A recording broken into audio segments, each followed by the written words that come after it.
আসসালামু আলাইকুম। লারিবি কিচেনে আপনাদের স্বাগতম। আজকে দেখাবো গাজর, শসা ও ডিম দিয়ে মিনি পরোটার রেসিপি। প্রথমে একটি বাটিতে আমি 3 থেকে 400 গ্রাম ময়দা নিয়ে নিলাম। স্বাদ মতো লবণ দিয়ে দিব।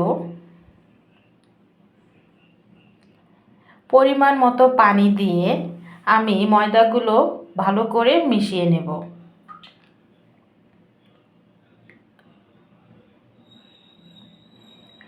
ময়দাগুলো মেশানো হয়ে গেছে।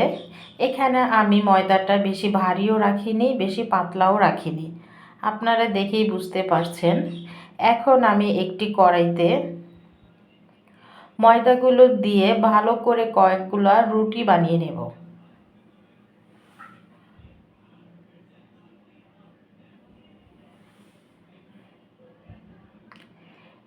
এমন করে এক এক করে আমি সবগুলো রুটি বানিয়ে নেব।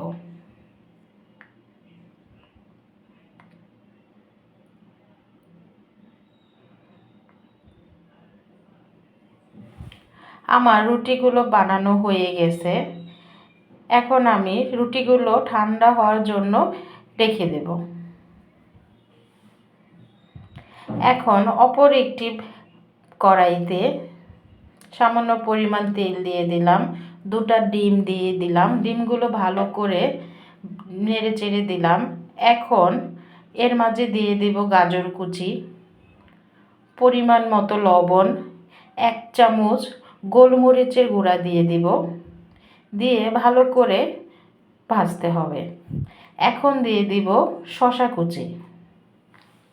শসা কুচি দিয়ে আমি 5 মিনিট পর্যন্ত রান্না করব। রান্নাটা হয়ে গেছে। এখন একটি প্লেটে আমি রুটিগুলো নিয়ে নিব। এর মাঝে আমি যে পুরটা বানিয়েছিলাম সেগুলো বিছিয়ে দেব। এখন যে ডোটা বানিয়েছিলাম সেখান থেকে কিছু পরিমাণ ডো আমি রেখে দিয়েছিলাম, সেটা দিয়ে এখন চারোদিক দিয়ে আমি পরোটার মতন বানিয়ে নেব। একটি কড়াইতে পরোটাগুলো দিয়ে দিব।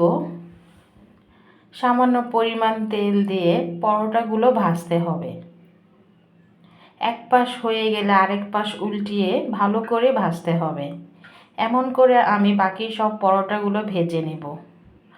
পরোটাটা তৈরি হয়ে গেছে। পরোটাটা খেতে খুবই মজা ছিল। আপনারা বাসায় অবশ্যই ট্রাই করে বানাবেন। আমাদের চ্যানেলটিতে সাবস্ক্রাইব করে দিবেন। আল্লাহ হাফেজ।